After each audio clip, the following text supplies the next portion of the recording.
बिस्मिल्लाहिर्रहमानिर्रहीम। बेटा आज का जो लेक्चर है हमारा वो है मनी से रिलेटेड।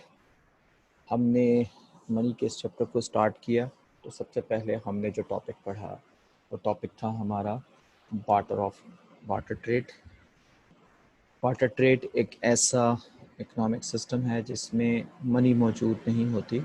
लोग चीज़ों के बदले में और अपनी खिदमात के बदले में, यानी कि गुड्स के बदले में और सर्विसेज के बदले में गुड्स से एक्सचेंज करते हैं।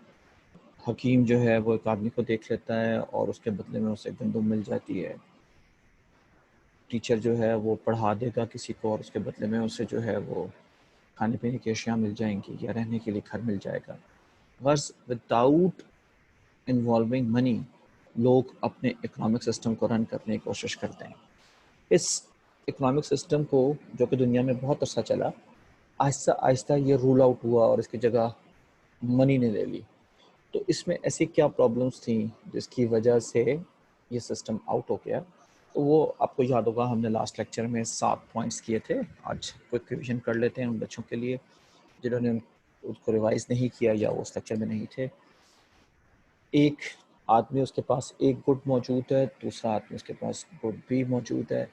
अब दोनों आपस में चेंज करना चाहते हैं तो ये उसी वक्त चेंज पॉसिबल हो पाएगा जब गुड ए वाले को गुड बी की ज़रूरत होगी और गुड बी वाले को गुड ए की ज़रूरत होगी।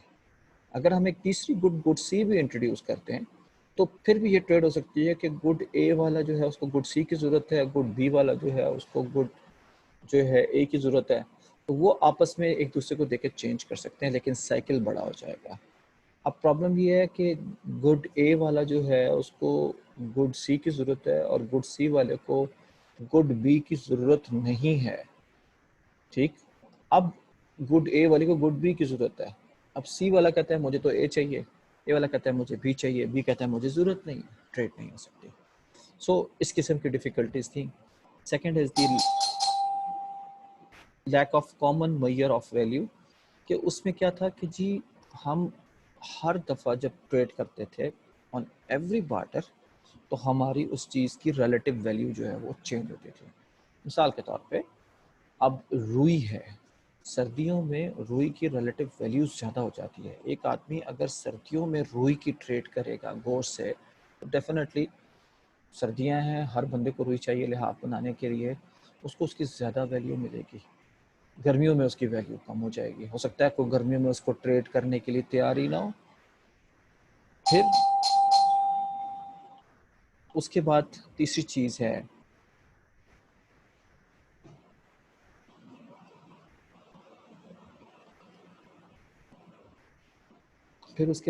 चीज़ है that is indivisibility of goods. बड़ी चीज़ें छोटी चीज़ों से ट्रेड ऑफ कैसे हों, बड़ी ख्वाहिशात छोटी ख्वाहिशों से ट्रेड ऑफ कैसे होंगी। एक आदमी के पास बहुत बड़ी ज़मीन है, वो उसको ट्रेड ऑफ करना चाहता है, वो कैसे ट्रेड ऑफ करेगा उसको दूसरी ज़मीन के साथ? वो उसको किसी जानवर के साथ कैसे ट्रेड ऑफ करेगा? कर नहीं सकता। ज़मीन के टोटे तो नहीं हो सकते। तो जी कह जी ठीक है, ये मेरे पास 500 कनाल जगह है, तुम इसमें से एक मरला जगह ले लो और एक मरला जगह लेके जो है वो तुम मुझे कोई भी चीज़ दे दो, से एक घर दे दो। तो इस तरीके से डिवीज़न का प्रॉब्लम था। फिर उसकी जगह आया, फिर उसके बाद आया स्टोरिंग ऑफ वैल्यू। चीज़ों के अंदर वैल्यू स्टोर करने की सलाहियत नहीं होती। मैं एक स्लाइड आपको और दिखाता हूँ यहाँ पर, जिससे थोड़ी सी पिक्टोरियल आपको हेल्प मिलेगी।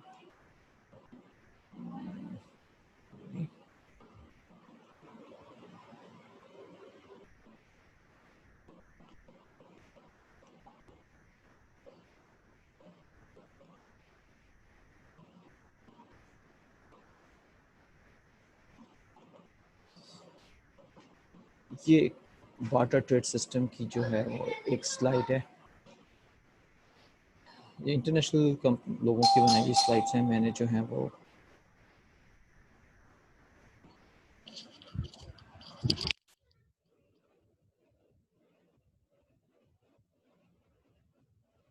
ये मैं लेक्चर रिकॉर्ड करूंगा, ये 24 घंटे घंटिया सुनूंगा।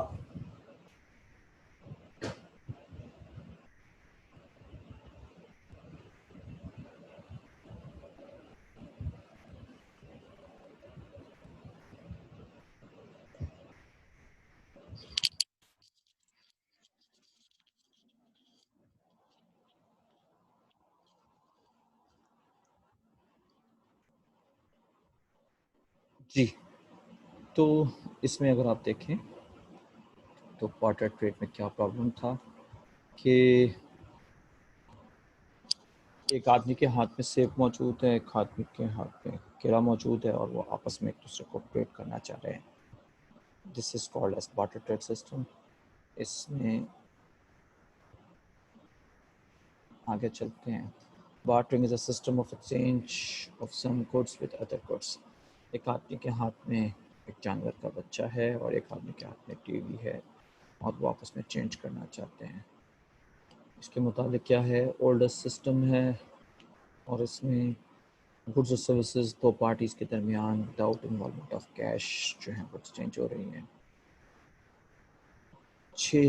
6000 BC बिफोर क्राइस्ट, यानी कि बहुत पुराना सिस्टम है। और मेसोपोटामिया के जो है ट्राइब्स हैं वहाँ पर भी इसके ट्रेसेस मिलते हैं कि ये लोग यूज़ करते थे। Use to trade weapons, food items, tea and spices. ऐसे कॉमन चीज़ें जो हैं वो आपस में ट्रेड किया करते थे जो हर साल सब लोग इस्तेमाल करते हैं। प्रॉब्लम क्या है? सबसे पहले lack of coincidence of want, जो मैंने आपको बताया। उसके बाद फिर इसमें अब ये देखें, ये एक पिक्टोरियल स्लाइड थी जिसके लिए मैं आपको लेकर आया था। अब इसके पास चिकन है और वो उसके साथ उसको चेंज करना चाहता है एप्पल के साथ। अब वो जो एप्पल बेचने वाला है उसके आप दांत देखें तो उसके दांत बड़े उसके जो हैं वो टूटे फूटे से हैं। तो वो कह रहा है कि ड्यू टू स्मोकिंग मेरे तो दांत ख़राब हो चुके हैं और मुझे तो तुम्हारी चिकन नहीं चाहिए। अब उसको एप्पल चाहिए, वो कहता नहीं मैं तो नहीं देता एप्पल।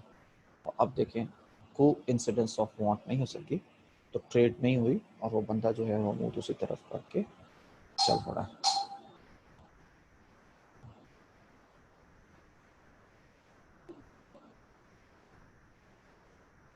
स्टोर ऑफ वैल्यू देखें, सब्जियां रखी हुई हैं, ऊपर कितनी फ्रेश नज़र आ रही हैं, नीचे सब्जियां ख़राब हो गई हैं। डेफिनेटली वैल्यू है चीज़ों की, फूड प्रोडक्ट्स की वैल्यू है, लेकिन उनका लाइफ शेल्फ लाइफ बहुत थोड़ी है। पेरिशेबल आइटम है, फ़ौरन ख़राब हो जाएंगे हफ्ते में, 10 दिन में। वो बहुत ज़बरदस्त सब्जी है तो 15 दिन में ख़राब हो जाएगी, बिल्कुल सड़ के गल जाएगी, तो पॉसिबल नहीं है।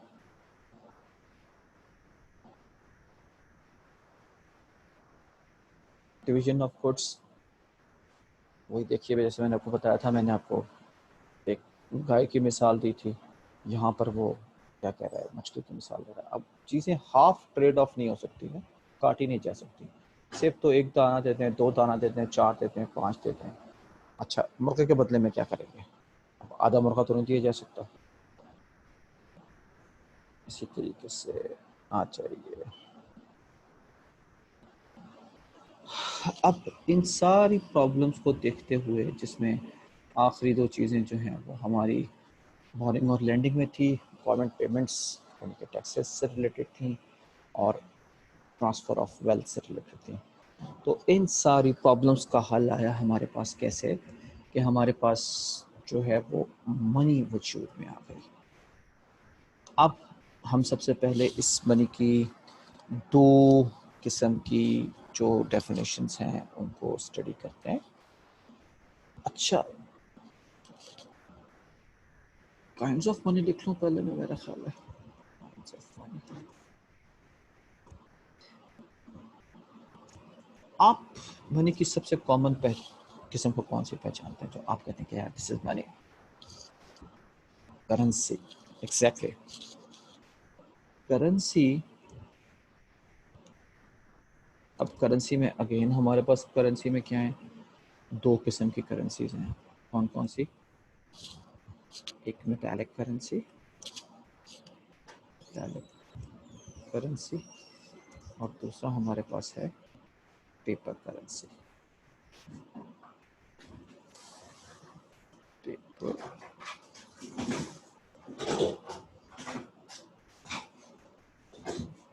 करेंसी।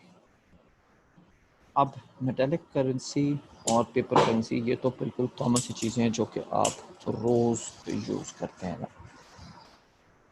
मेटालिक मनी के अंदर अगर हम आ जाएं तो मेटालिक मनी के अंदर जो चीज़ समझने वाली है, एक है वो उसकी टोकन मनी और एक है full body token money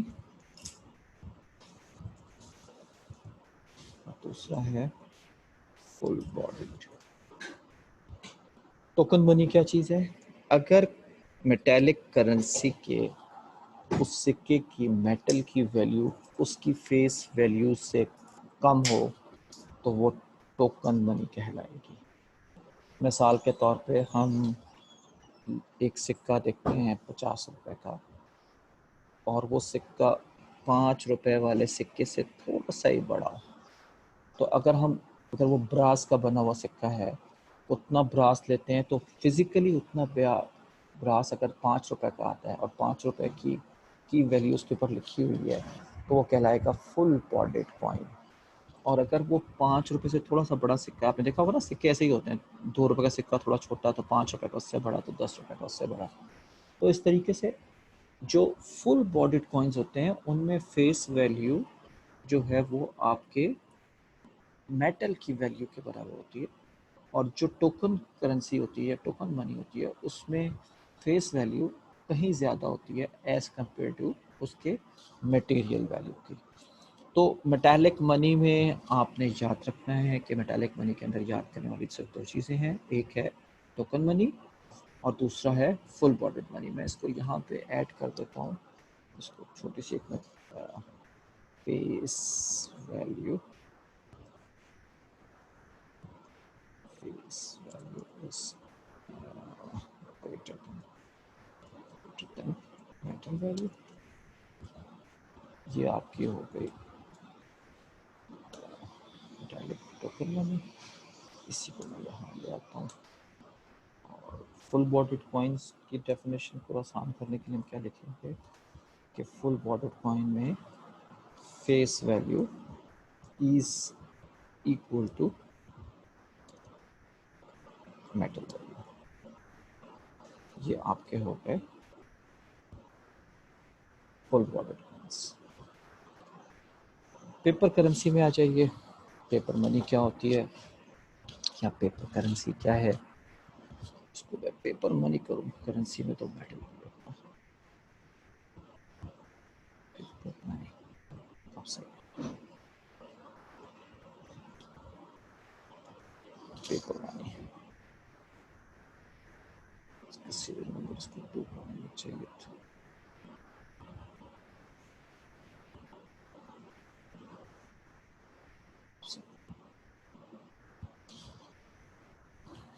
paper money के अंदर क्या बेटा?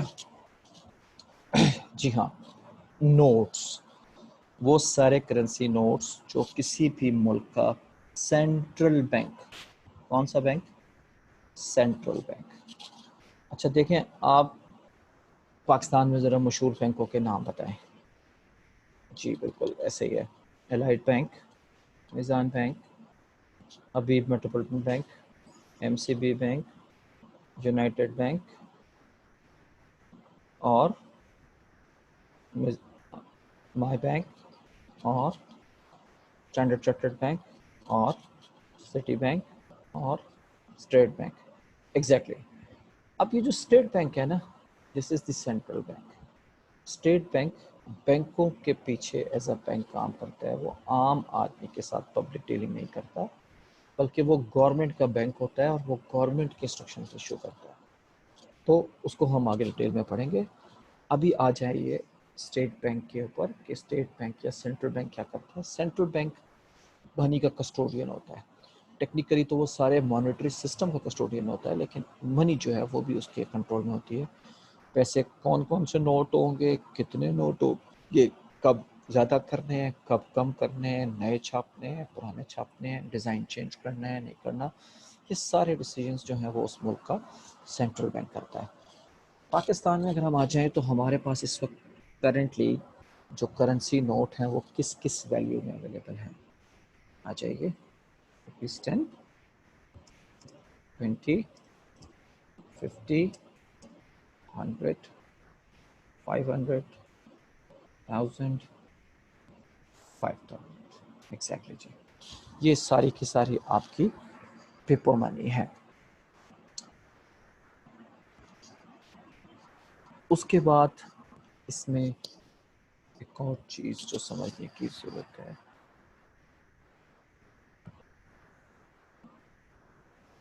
दैट इज द, अगर आप कभी करेंसी नोट को पढ़ें, पाकिस्तानी करेंसी नोट को देखें, तो बड़ी मज़ेदार स्टेटमेंट उसमें लिखी होती है।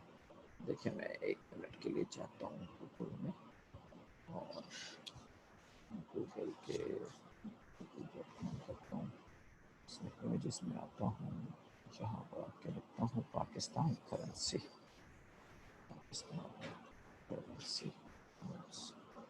देखिए अगर आप इस नोट को ज़रा गौर से देखें,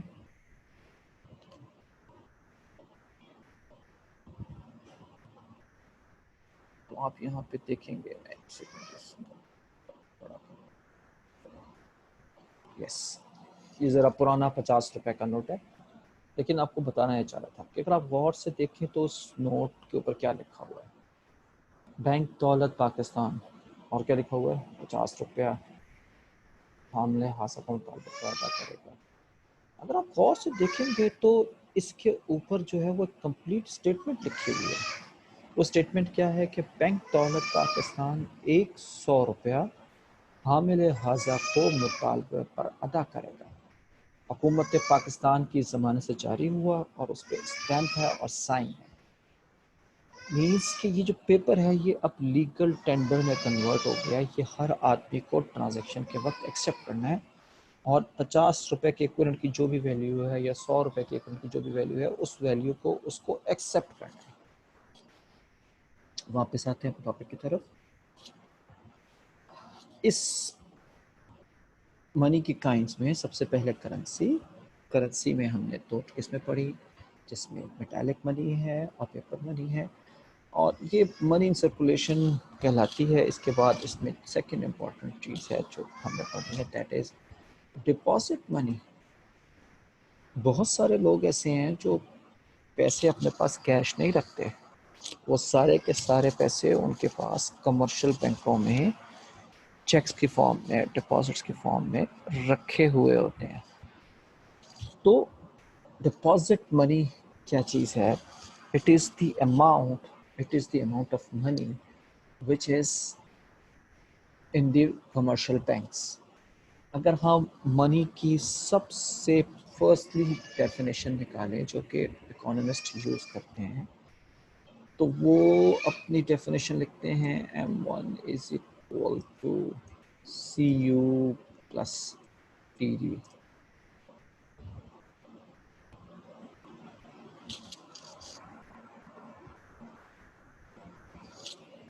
CU प्लस DD। अब ये एक डेफिनेशन है कि स्मार्टेस्ट मनी है, फ़ौरन इस्तेमाल हो सकती है। CU means currency and D means demand deposit. Demand deposits क्या होते हैं? वो सारे पैसे जो हमने कमर्शियल बैंकों में रखे होते हैं, वो सारे के सारे पैसे डिमांड डिपॉजिट होते हैं। वो जब भी आप उसका चेक इशू करेंगे तो चेक आपको उसके बदले में उतने कैश पैसे दे देगा या वो उतनी पेमेंट किसी और आदमी को कर देगा। मिसाल लेते हैं हम पाकिस्तान के अमीर तरीन आदमी की से हम चलें, मलिक रियाज की एग्जांपल ले लेते हैं। अगर मलिक रियाज के पास 500 अरब रुपए के एसेट्स हैं, तो उसका ये मतलब नहीं है कि उसके पास 500 अरब रुपया कैश मौजूद है। हाँ, इसका ये मतलब ज़रूर है कि अगर उसकी सारी जायदाद सारे बैंक अकाउंट्स में से पैसे निकाल दिए जाएं और उनको मार्केट में बेचा जाए, तो उसके बदले में जो पैसे मिलेंगे वो पैसे 500 अरब के बराबर होंगे। तो हम जब भी किसी की वेल्थ की बात करते हैं तो उस वेल्थ में करेंसी भी शामिल करते हैं, उस वेल्थ में उसका डिमांड डिपॉजिट भी शामिल करते हैं। डिमांड डिपॉजिट मीन्स कि वो पैसे जो बैंकों के अंदर रखे हुए हैं और वो थ्रू चेक से जो है वो निकाले जाएंगे। तो डिमांड मनी की या डिमांड डिपॉजिट की, डिपॉजिट मनी भी कर सकता हूँ मैं, इसको डिमांड डिपॉजिट भी कर सकता हूँ, डिमांड डिपॉजिट, या इसको कर दो deposit money.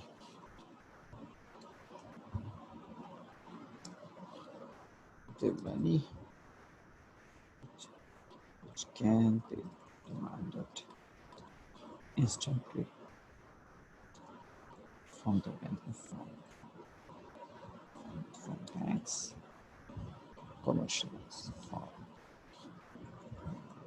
banks, commercial banks via checks. It's called as demand deposit. ठीक हो गया? आ जाइए आगे. इसके बाद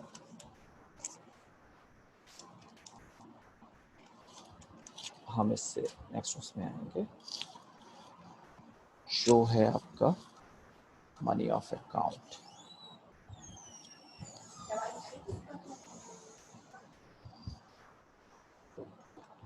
क्या कर रहे हो यार?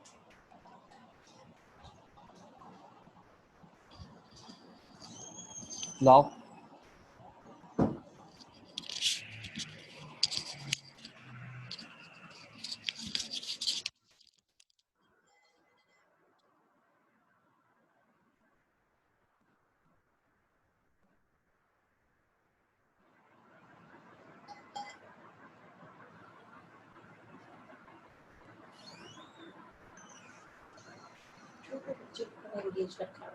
नाश्ते से पहले, नाश्ते के बाद.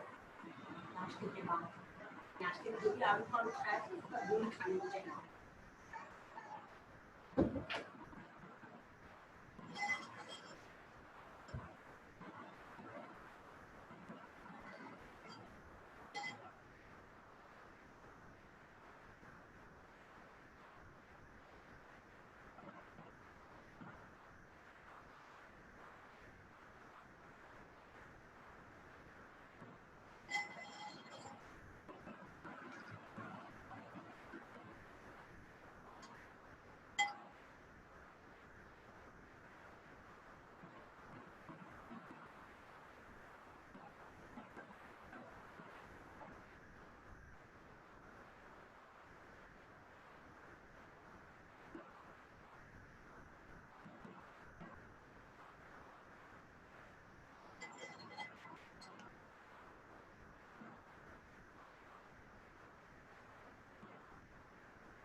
जी, थर्ड चीज़ है मनी ऑफ अकाउंट।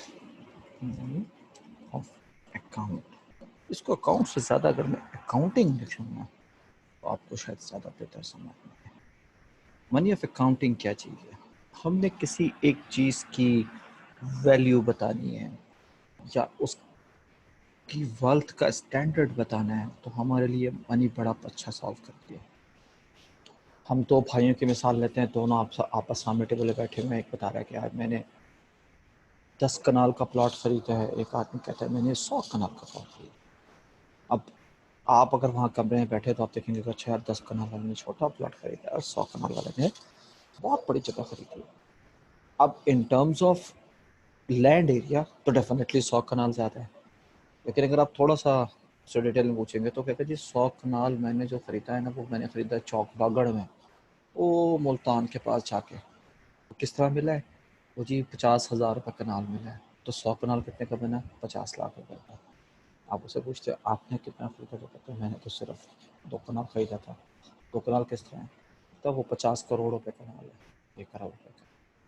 से ब्लू एरिया में अब डिपेंड करता है। तो अब आपको फॉरेन मनी अगर वो वैल्यूज़ में दोनों एक्सप्रेस कर रहे हो, एक कहे कि मैंने 1 करोड़ रुपए की प्रॉपर्टी खरीदी है, दूसरा कहे मैंने 20 लाख रुपए की प्रॉपर्टी खरीदी है, तो आपको फ़ौरन समझ में आ जाएगा कि दोनों में से किसके पास ज़्यादा वेल्थ है।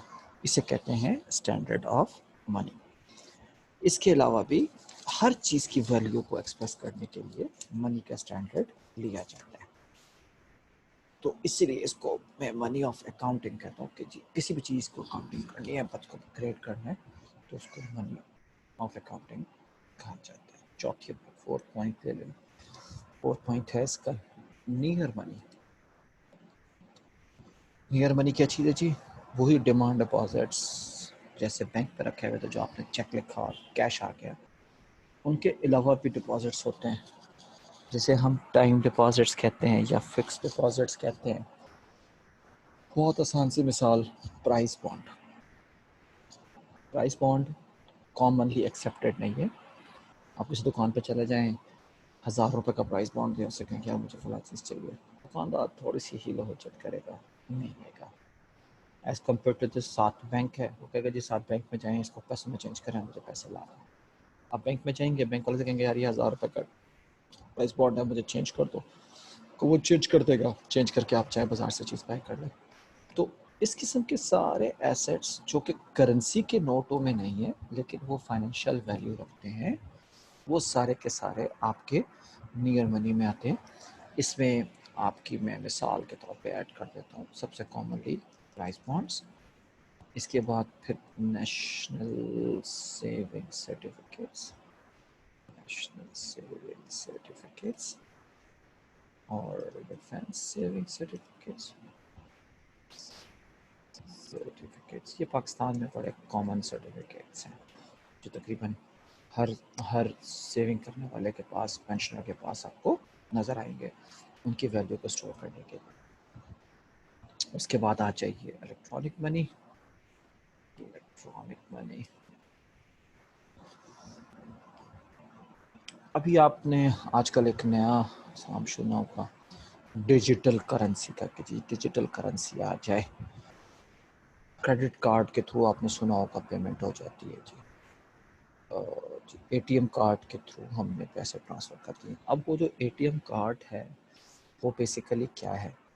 वो पैसा नहीं है, लेकिन वो आपको बाय करके दे सकता है। उसके बैक एंड पे पैसा मौजूद है या उसके बैक एंड पे क्रेडिट मौजूद है। दो किस्म के कार्ड है ना, क्रेडिट कार्ड और डेबिट कार्ड। डेबिट कार्ड का मतलब ये है कि आपके पास अकाउंट्स में इतने पैसे पड़े हैं, वो आपके अकाउंट से निकाल के दे दें। क्रेडिट कार्ड का मतलब ये है कि बैंक ने आपको इतने का कर्जा देना है, तो आप जब कोई चीज़ चाहिए होगी वो उस क्रेडिट कार्ड को चार्ज करेंगे तो बैंक उतने पैसे आपको कर्जा देगा और आपके बदले में उस थर्ड पार्टी को उसकी पेमेंट कर देगा। तो ये जो जितनी पेमेंट्स जो फिज़िकल ट्रांसफ़र नहीं होती, वो जो इलेक्ट्रॉनिक मीडियम के थ्रू ट्रांसफ़र होती हैं, वो हमारी इलेक्ट्रॉनिक मनी कराती है। जितनी इकोनॉमीज़ स्ट्रॉन्ग होती हैं उतना ज़्यादा इलेक्ट्रॉनिक मनी का शेयर होता है, उतना ज़्यादा जो है उसके अंदर टाइम डिपॉजिट्स का और फिक्स डिमांड डिपॉजिट्स का शेयर होता है। करेंसी, कैश करेंसी बहुत कम होती है। सो यहाँ तक आके हमारी मनी की काइंड ख़त्म हुई। अब हमारा सबसे इम्पॉर्टेंट टॉपिक शुरू होगा जिसका नाम है functions of money. New topic है इसको ज़रा, इसके लिए मैंने एक स्लाइड आपके लिए डाउनलोड करके रखी हुई है, मज़ेदार स्लाइड है, हम उसमें चलते हैं और साथ साथ हमारा जो है वो बड़ी खूबसूरत स्लाइड है। ये डेफिनेटली किसी इंडियन इकोनॉमिक्स के टीचर ने बनाई है, तो उसने उसमें क्या किया, इंडियन करेंसी नोट्स जो है, आपको पहली करेंसी पे ही इंडियन करेंसी नोट नज़र आ रहा है। मनी है क्या, फंक्शंस क्या करती है? A medium of exchange. With the help of money, any exchange of goods and services can take place. Money is said to be the most liquid assets among all the assets of a man. यहाँ आपने ज़रा इस point को note करना है कि liquid asset है। Liquid का मतलब पानी नहीं है, लिक्विड का मतलब गीली चीज़ नहीं है, लिक्विड का मतलब ये है कि ये इमीडिएटली, हाउ फास्ट, मैं रिपीट कर रहा हूँ, कितनी तेज़ी से आपको वो गुड और सर्विस बाय करके दे सकती है, that is called as most liquid. मेरे पास एक गोल्ड की रिंग है, मैं एक दुकान पे जाता हूँ, उसे कहता हूँ यार ये गोल्ड की रिंग है, इसकी वैल्यू तकरीबन 1 लाख रुपए होगी, तुम ये रख लो और मुझे इसके बदले में 1 लाख रुपए का इसी दे दो। वो दुकानदार जो है वो उसको 10 दफ़ा सोचेगा, अपने 10 दोस्तों को बुलाएगा, अगर साथ को सुनार बैठा होगा तो पहले उसके पास बेचेगा, यार ये इसको चेक करो, ये अंगूठी सोने की है, तो कहेगा हाँ सोने की है, तो कहेगा चेक करो क्या क्या इसकी वैल्यू अगर मैं बेचूँ तो क्या 1 लाख रुपए की कीमत मिलेगी, तो कहेगा हाँ यार इसकी कीमत मिल जाएगी, तब वो जाके हो सकता है, तब भी प्रोबेबिलिटी है कि वो उसके बदले में उसको एक एयर कंडीशन देना चाहे। जबकि कैश की सूरत में ऐसा नहीं है, वो जाएगा वहाँ से लाख रुपए की करेंसी नोट निकालेगा, उसके हवाले करेगा और वो उसको एयर कंडीशन दे देगा। जैसे आप कंटिन्यूसली जाते हैं मार्केट्स में और डेली चीज़ों को बाय करते हैं। और उसके अलावा फिर केन्स का लिक्विडिटी प्रेफरेंस है, वो आगे डिटेल में हम पढ़ेंगे तो आपको समझ में आएगा। ये मनी की एक रेगुलर डेफिनेशन है कि money is anything that is regularly used in economic transactions and serve as medium of exchange, a unit of account and store of value. इस डेफिनेशन में बेसिकली हमने मनी के 4 बेसिक फंक्शन इकट्ठे कर दिए। ये 4 फंक्शन जैसे न्यूज़ है ना, नॉर्थ ईस्ट वेस्ट साउथ, तो हमने एक वर्ड बना दिया इस तरह। तो मनी जो 4 बेसिक काम करती है, ये डेफिनेशन ही हमने उससे बना दिया। इसमें आ जाए,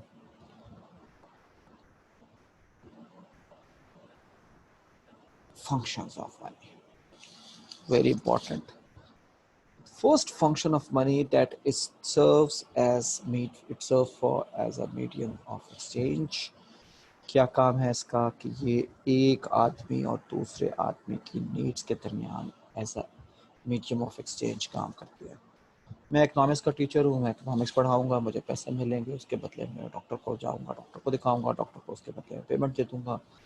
मुझे बार्टर सिस्टम की तरह अब ऐसे डॉक्टर की तलाश करने की ज़रूरत नहीं है कि जिसका बच्चा इकोनॉमिक्स पढ़ रहा हो और उसको इकोनॉमिक्स पढ़नी भी हो और मुझे उसको इकोनॉमिक्स पढ़ानी है और उसके बाद फिर डॉक्टर ने मेरा इलाज करना है।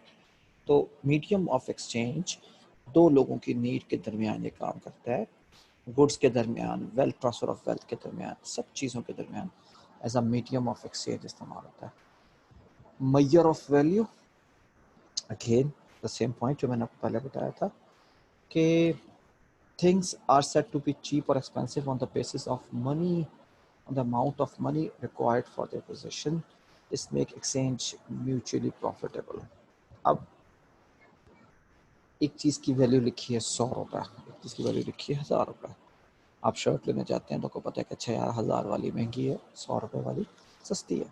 तो अब उन दोनों शर्टों की वैल्यू को मनी ने एक मेजरमेंट करके एक यूनिट अलॉट कर दिया, जिससे हमें बड़ी आसानी हो गई कि कौन सी सस्ती है कौन सी महंगी है।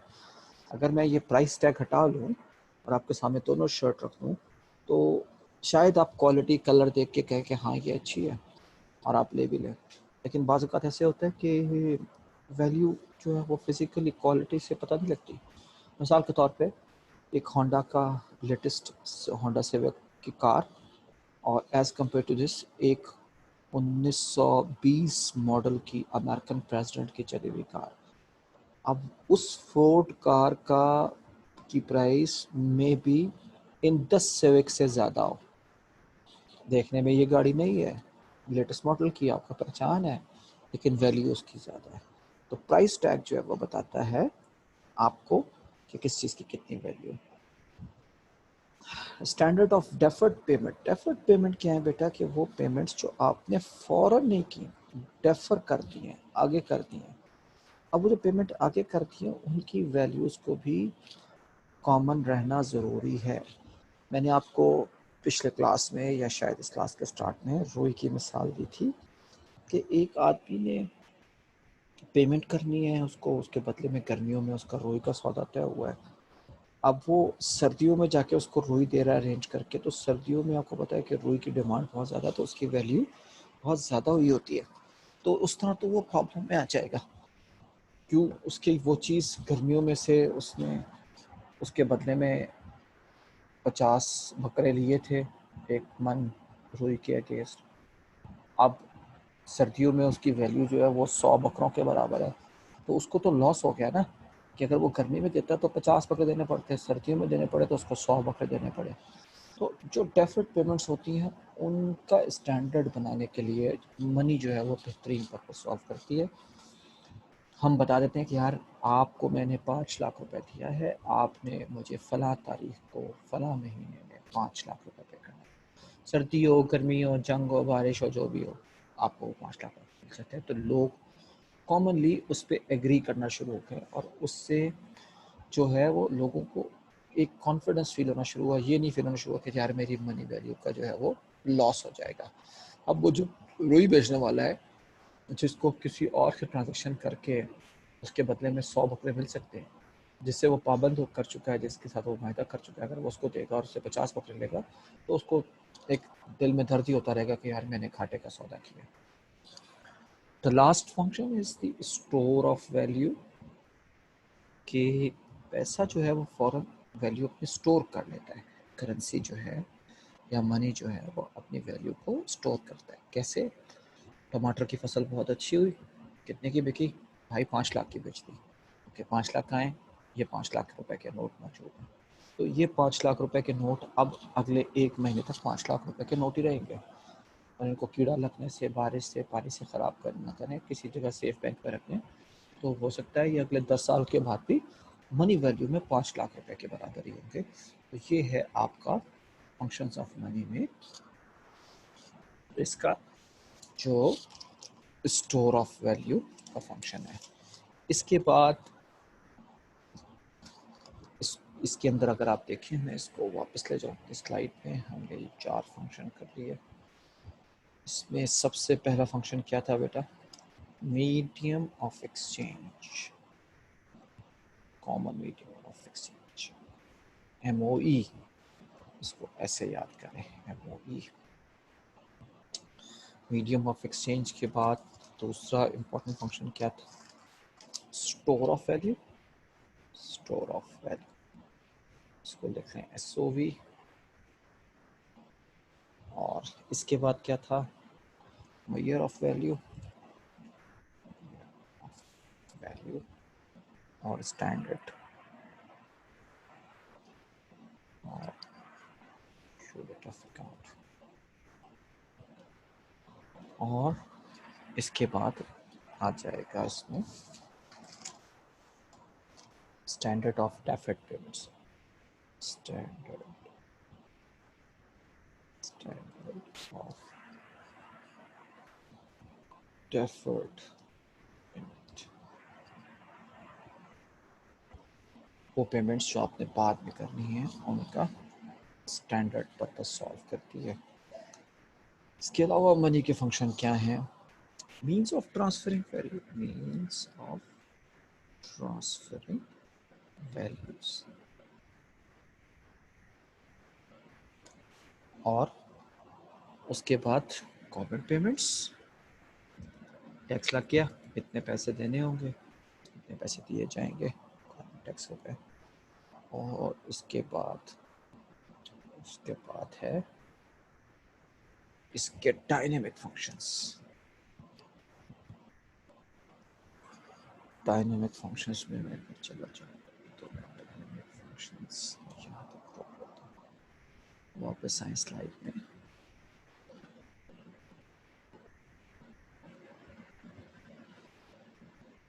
वो कह रहे कि जी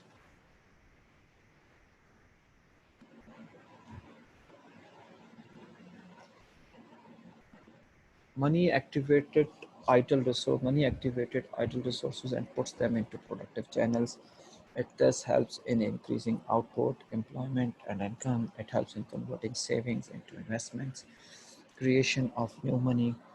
Of governments of modern economies can spend more than what they can do. देखिए, डायनेमिक फंक्शन मनी के क्या है? एक आदमी के पास पैसा मौजूद है, वो उस पैसे को किसी आदमी को देता है, उसे कहता है कि तुम मेरे साथ फॉर्म में पार्टनरशिप करो। अब उस पैसे की मौजूदगी से इस आदमी ने एक नया काम करना शुरू कर दिया, रिसोर्स की यूटिलाइजेशन हो गई, लोगों की एम्प्लॉयमेंट हो गई। अब ये भी मनी का एक डायनामिक फंक्शन है, ठीक। इसी तरह गवर्नमेंट्स हैं, ह्यूज मनी प्रिंटिंग होती है, डेफिसिट फाइनेंसिंग जिसे हम कहते हैं। हम कहते हैं जी गवर्नमेंट जो है, आप सुनते हैं रोज़ इमरान खान साहब तक सुनते हैं कि जी वो गवर्नमेंट, नवाज शरीफ ने इतना कर्जा ले लिया, असद अली ने इतना कर्जा ले लिया। लोग नवाज शरीफ गवर्नमेंट वालों को सुने तो वो कहते हैं जी इमरान खान ने इतना कर्जा ले लिया। तो वो क्या करते हैं कि इससे पैसे को प्रिंट करते हैं स्टेट बैंक से, और उससे बहुत सारे काम कर लेते हैं। कोई मेट्रो बना देता है, कोई पेशावर मोटरवे बना देता है, कोई पोर्ट बना देता है। इस सारे काम को क्या कहते हैं? हम कहते हैं standard of dynamic functions of money. अस्सलाम वालेकुम। अस्सलाम वालेकुम।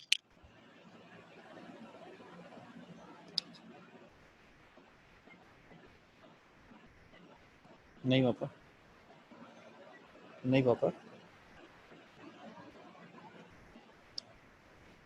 मैं घर में हूँ पापा, बोले घर में हूँ, बोले। ये USAID का एक इश्तिहार आया है, USAID small and medium enterprises activity challenge fund. इसमें फिटिंग करो अपने आप को, और ये potential grant for funding up to ₹8.1 million. इसका भी हो, इसको फिट करो और इसमें जो है इनके उसमें लग जाओ, जो है लाइन में। ये बड़ा अच्छा होगा हम लोगों के लिए और तुम्हारे लिए भी। ये आज का अखबार में इश्तिहार आया हुआ है, ये चैलेंज फंड। तो उसमें है woman business, ICT, hospitality, logistic. ये तुम्हारा लॉजिस्टिक में भी आता है, और एग्री बिजनेस और लाइट इंजीनियरिंग इस दोनों में आता है। लॉजिस्टिक और लाइट इंजीनियरिंग, और बाकी जो है और भी छोटे दिए हुए। तो ये potential grant for funding up to 8.1 million पर ग्रांट। तो receive a request for application for police and any email to challenge fund, और नीचे उसका ईमेल दिया हुआ है, उसका दरखास्त का फॉर्म देने के लिए। इसको देख लेना और इसको अप्लाई जरूर कर देना, जैसे तैसे भी हो, तोड़ तोड़ के ना अपनी एक्टिविटीज को। अगर वैसे तो तुम्हारी एक्टिविटीज डायरेक्टली लिंक्ड है इससे, लाइट इंजीनियरिंग और मेरे हिसाब से लॉजिस्टिक। जी अच्छा, ठीक है। हेलो जी ठीक हो गया, ठीक है। हाँ तो देखिए ना इसको और करके, इसको ऐसे मत वो जाने देना, जाया मत जाने देना। ये अच्छा है और हर हिसाब से हमारे लिए जरूरत है इसकी, समझ गए होगे तो। जी अच्छा, ठीक। हाँ ओके, सलाम अलैकुम।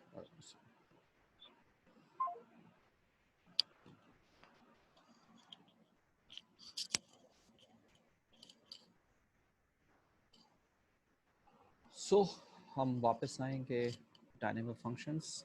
ये वो फंक्शंस हैं जो कि मनी परफॉर्म करती है। वापस एक दफ़ा ज़रा हम चले चलें कि हमने आज के लेक्चर में क्या किया है। हमने मनी के लिए सबसे पहले पढ़ा कि काइंड्स ऑफ मनी की जो कॉमन हैं वो कौन कौन सी हैं, करेंसी, और करेंसी के अंदर फिर हमने मेटालिक करेंसी और पेपर मनी पढ़ा, डिमांड डिपॉजिट पढ़ा। डिमांड डिपॉजिट के बाद फिर हमने फंक्शंस ऑफ मनी में आ गए कि हम फंक्शंस ऑफ मनी जो हैं वो कौन कौन से हैं। और फंक्शंस ऑफ मनी में सबसे पहले है मीडियम ऑफ एक्सचेंज, दूसरा है स्टोर ऑफ वैल्यू, तीसरा है measure of value of unit of account, तीसरा आपका है स्टैंडर्ड ऑफ डेफर्ड पेमेंट, और उसके बाद फिर है आपका गवर्नमेंट पेमेंट्स, और उसके बाद फिर डायनेमिक फंक्शंस ऑफ मनी। इसको फिर हम आगे हम इसकी थोड़ी सी और डिटेल में जाएंगे जब हम इसको आप इसको एक दफ़ा रिवाइज़ करें, और मैं कोशिश करूँगा कि मैं आपको इससे रिलेटेड कोई अच्छा सा ग्राफिकल कंटेंट भी शो कर सकूँ। आज के लिए इतना काफ़ी है। कल हम इंशाल्लाह ताला इसको पढ़ेंगे, qualities of good money material. Thank you very much.